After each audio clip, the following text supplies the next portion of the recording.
والوزن يومئذ الحق فمن ثقلت موازينه فأولئك هم المفلحون ومن خفت موازينه فأولئك الذين خسروا أنفسهم بما كانوا بآياتنا يظلمون۔ یہ سورہ اعراف میں ہے۔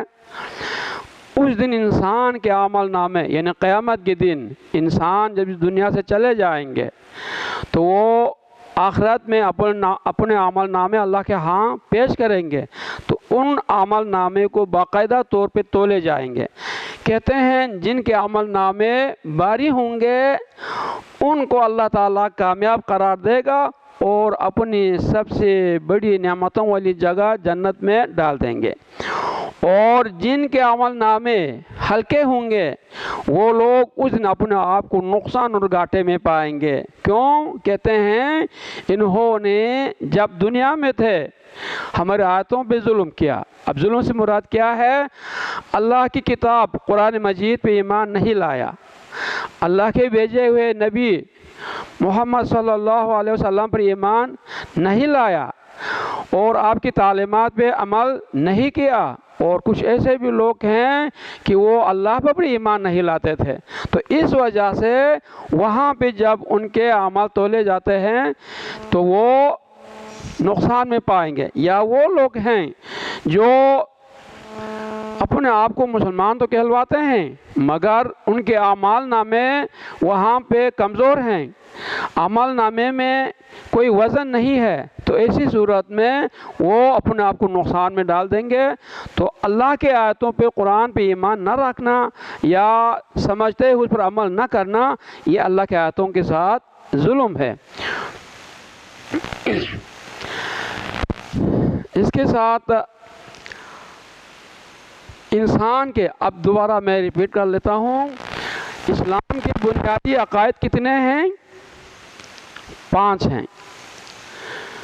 اسلام کے بنیادی عقائد 5 ہیں، تو ان میں سب سے پہلے عقائد کی تعریف، عقائد جمع ہے اور اس کا واحد عقیدہ ہے، اور عقائد کی اصطلاحی تعریف انسان کے اٹل اور پختہ نظریے کو کہا جاتا ہے۔ اس تعریف کے حوالے سے عقیدہ کی 2 قسمیں آ گئے ہیں، ایک عقیدہ صحیحہ اور دوسرا عقیدہ باطلہ۔ اب بتا سکتے ہیں کہ عقیدہ صحیحہ کیا ہے اور عقیدہ باطلہ کیا ہے؟ ہاں، عقیدہ صحیحہ ساری مخلوقات کو چھوڑ کے ایک اللہ کے عبادت کر لیں، یہ عقیدہ صحیحہ ہے۔ سمجھ گئے؟ ساری مخلوقات کو چھوڑ دیں اور ایک اللہ کی طرف رجوع کر کے اسی کی عبادت کر لیں، یہ عقیدہ صحیحہ ہے۔ اور عقیدہ باطلہ ایک اللہ کو چھوڑ کر جس مخلوق کی بھی پوجا کر لیں وہ عقیدہ باطلہ ہے۔ کیوں باطلہ ہے؟ اس لیے کہ وہ مخلوق نہ دینے کی صلاحیت رکھتے ہیں نہ چھیننے کی صلاحیت رکھتے ہیں، وہ خود اللہ کا محتاج ہوگا۔ جب محتاج کے سامنے آپ گریں گے، ان سے مانگیں گے، یقیناً یہ اللہ کے ساتھ بہت بڑی زیادتی ہے، تو ایسے اعمال کی کوئی حیثیت نہیں ہوگی اور اس کو عقیدہ باطلہ کہا جاتا ہے۔ تو عقیدہ اور عقد میں کیا فرق ہے؟ ایک تو عقیدہ عقد سے نکلا ہے، تو عقیدے کی لغوی معنی ہے باندھنا یا گرا، باندھی ہوئی چیز یا گرا لگی ہوئی چیز۔ تو عقد مصدر کا صیغہ ہے جس کے معنی ہے باندھنا یا گرا لگانا۔ یہ فرق واضح ہو گیا آپ کو کہ عقیدے کی معنی باندھی ہوئی چیز یا گرا لگی ہوئی چیز، اور عقد کی معنی باندھنا یا گرا لگانا۔ تو عقد مصدر ہے، اسی عقد سے عقیدہ نکلا ہے، مگر عقد کسی سے نہیں نکلتے ہیں۔ عقیدے کو اب کس چیز سے تشبیہ دی گئی ہے؟ عقیدے کو بیج سے تشبیہ دی گئی ہے جو زمین پھاڑ کے اس میں ڈال دیتے ہیں۔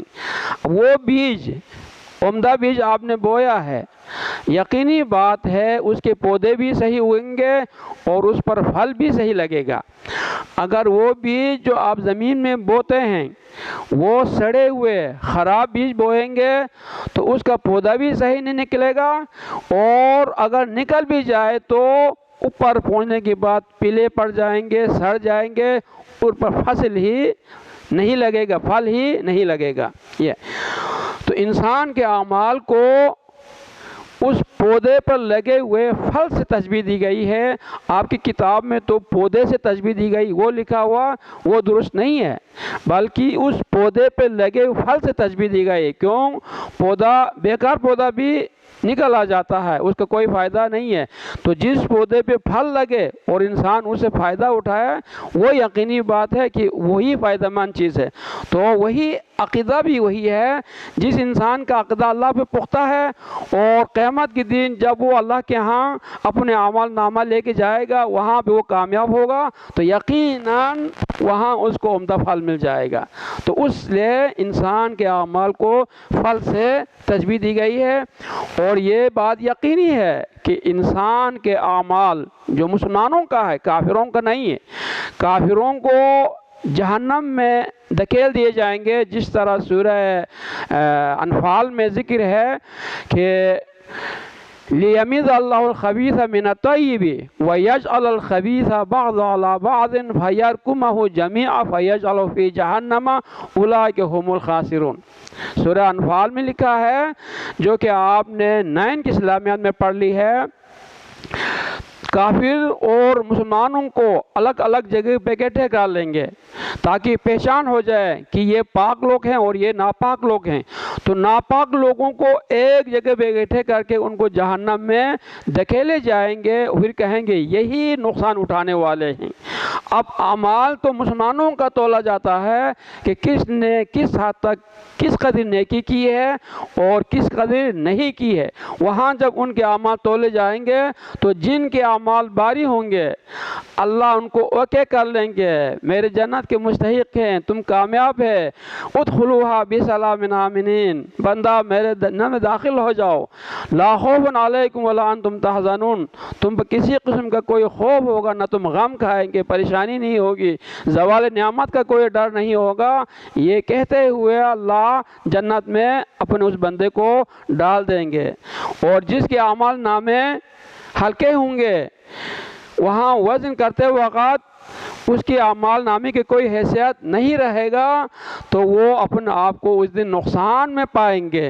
اور کس وجہ سے؟ اس لیے کہ جب تک وہ زندہ تھے دنیا میں تو انہوں نے اللہ کے عبادت میں کچھ کر کے دکھایا نہیں ہے، انہوں نے اللہ کی کلام قرآن مجید کو اس پر صحیح طرح عمل نہیں کیا، تو ان پہ ایمان نہ رکھنے کی وجہ سے اس دن ان کو کچھ نہیں ملے گا، تو وہ اپنے آپ کو نقصان میں پائے گا۔ اب اس کے برعکس جس انسان کا عقیدہ درست ہے، صحیح ہے، اور جب تک وہ زندہ تھے اس نے اپنے آپ کو اللہ کے سامنے جھکایا، اللہ سے مانگا، اللہ کو مشکل کشا سمجھ لیا، تو انسان ہونے کے ناطے ان سے غلطیاں بھی سرزد تو ہم میں سے کوئی بھی پاک باز اپنے آپ کو نہیں کہلوا سکتے۔ وَلَا تُزَكُّوا أَنفُسَكُمْ، تم اپنے آپ کو پاک باز نہ کہیں۔ غلطیاں انبیاء کے علاوہ سارے انسان سے ہو سکتے ہیں، کمی بیشی کی بات ہے، البتہ جو انسان غلطی کرنے کی بعد پچھتا جاتا ہے اللہ بھی انہیں معاف کر لیتا ہے۔ اب حدیث قدسی میں آتا ہے کہ میرا بندہ سمندر کے جا کے برابر بھی گناہ لے کر آئیں، اس میں میرے ذات کے ساتھ کسی کوئی شریک نہ ٹھہرایا تو میں چاہوں تو سب کو معاف کر دوں گا۔ یہ اللہ کی مہربانی ہے کہ اپنے بندے پہ اس قدر وہ مہربانی کر لیتا ہے، تو لہٰذا انسان کو چاہیے کہ وہ اللہ ہی کی اطاعت کر لیں، اسی کی عبادت کر لیں، اور اس کی عبادت میں کسی اور کو شریک نہ ٹھہرائیں۔ اب سوال ہے انسان کے دل و دماغ پر حکمرانی کرنے والی چیز کیا ہے؟ تھوڑا سوچ کے آپ جواب دے دیں کہ انسان کے دل و دماغ پر حکمرانی کرنے والی چیز اس کا عقیدہ ہے۔ آپ کو نیکی کی طرف راغب کر لیں گے، کیا چیز راغب کر لیں گے؟ اس کا عقیدہ۔ مثال کے طور پہ آپ سے کہیں صبح کالج آنے سے پہلے تھوڑی سی قرآن کی آیات کی تلاوت کر لیں، آپ کیوں؟ اس لیے کہ یہ متبرک آیات ہیں، ان کو پڑھنے سے ہمیں آرام و راحت ملیں گے، سکون ملیں گے۔ ویسے بھی کہتے ہیں نا، القرآن ربیع قلوبنا، قرآن ہمارے دل کا بہار ہے۔ جب قرآن پڑھ لیتا ہے تو انسان کی دل میں سکون آ جاتا، تو یہ آپ کی دل کو قائل کرنے کے بعد دماغ اس پر عمل کرنے کے لیے تیار ہو جاتا ہے۔ تو اس کو قائل کرنے والا، اس کو مائل کرنے والا آپ کا عقیدہ ہے۔ تو انسان کے دل و دماغ پر حکم کرنے والی چیز کیا ہے؟ اس کا عقیدہ ہے۔ دوبارہ سنیں، انسان کے دل و دماغ پر حکمرانی کرنے والی چیز کیا ہے؟ اس کا عقیدہ ہے۔ یا یہ بھی بتا سکتے ہیں انسان کے اعمال کے محرک کیا ہے؟ محرک کس طرح لکھیں؟